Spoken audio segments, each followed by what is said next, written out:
Oh, Taylor Swift is also here. I just noticed. Cynthia Erivo, Jack Enter. Look at this table. Are you kidding me? Wow. Yes, Taylor Swift, fresh off the biggest world tour in history. In history, people.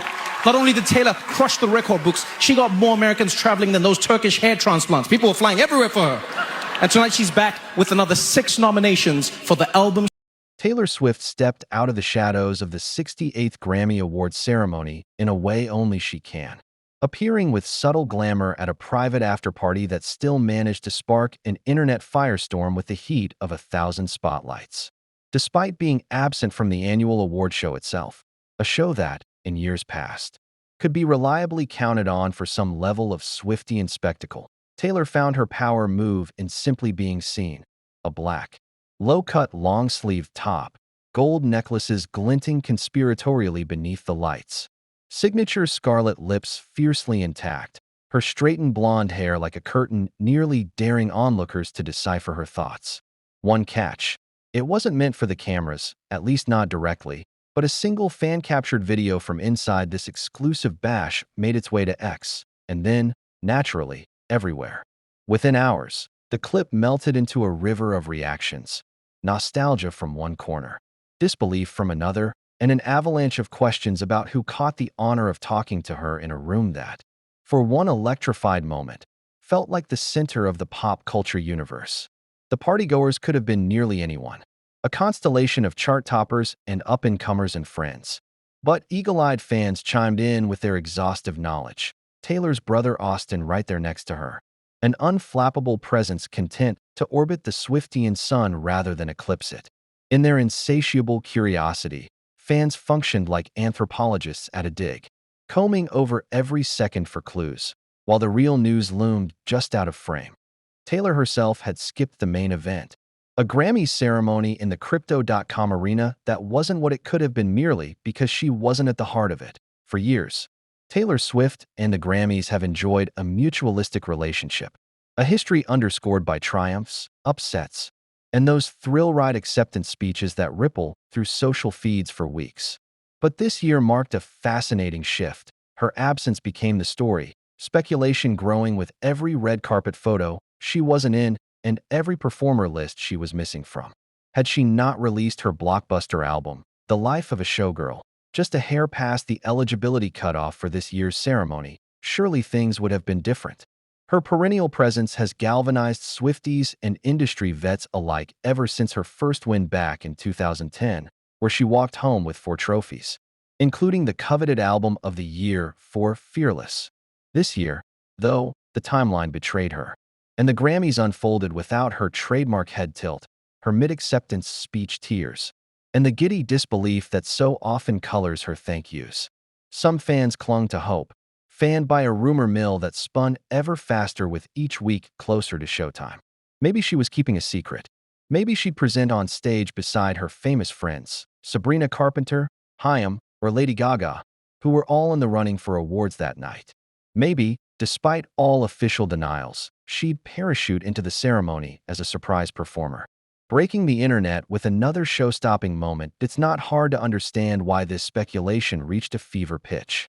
Taylor Swift at the Grammys isn't just about another artist in another designer dress on a crowded carpet. She's become her own gravitational field, her very presence a cultural event, her reactions to wins and losses revealing as much about the state of modern stardom as any of the night's actual performances. So when executive producer Ben Winston felt compelled to publicly debunk rumors floating along on an ocean of unconfirmed X posts, you knew something rare was brewing. According to him, the whispers about her showing up weren't seeded by the showrunners or by Swift herself, but simply stitched together by hope and picked up by thousands yearning for a flash of her unpredictable magic. Little did that crowd know they'd have to wait, not for the concert lights or a sudden song drop, but for a dimly lit glance at a private party, for a moment when she was simply herself among friends, unwound, untethered from the pressure cooker of fame, and more relatable than ever. The Grammys themselves proved their ability to surprise. But for Swift's loyal legion, the night only stoked anticipation for what comes next. Last year's ceremony had played out like an emotional gauntlet for Swift, with her album, The Tortured Poets Department, up for Album of the Year, only to be edged out by none other than Beyoncé for Cowboy Carter in a historic win. Swift's introspective anthem, Fortnite, racked up nominations for Record of the Year and Song of the Year, but saw trophies slip through her fingers. The coveted Best Pop Vocal Album went instead to Sabrina Carpenter, a rising contemporary and frequent fixture in Swift's orbit, while her collaboration with Gracie Abrams, buzzed about on every Swiftie forum, just missed out to the powerhouse duo of Lady Gaga and Bruno Mars. For anyone else, such a night would be a crowning achievement, a testament to sustained artistic brilliance. For Taylor, a performer with 14 Grammys already to her name, it was another chapter in an ongoing narrative of reinvention, resilience, and crucially, the relentless march of time. That if there's anything the Swiftian saga has taught us, it's that her absences are sometimes as meaningful as her presence. The anticipation for her next move often summons more electricity than a carefully choreographed reveal. In the run-up to every award show, every album release, every cryptic X-post, the fan base becomes a hive mind, decoding clues, remembering dress fabrics from tours past, matching ring details from Instagram posts to candid party shots. That's why, even in a year governed by cutoffs and eligibility, Taylor Swift found a way to dominate the conversation. Never mind that the life of a showgirl will miss this Grammys cycle. Already, every industry bigwig and fan forum is placing their bets on the 2027 ceremony. Already, she's seeded the landscape for even bigger victories.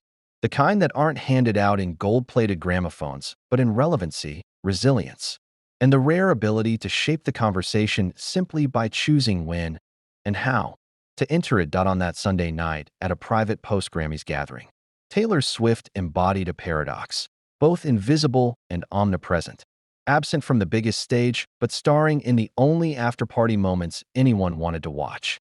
As she navigated her way through the crowd, easy with her laughter, clutching her cocktail with gold chains glinting against her collarbone, she wasn't simply the sum of 14 golden statues or the aching, introspective lines of her latest single. She was, and remains, a prism for modern celebrity, reflecting shifting light onto what it means to be seen or unseen, to win or lose, to perform or to simply be.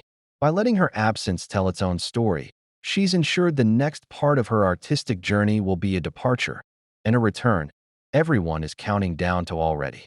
No cameras required. The real show, as ever, is just beginning.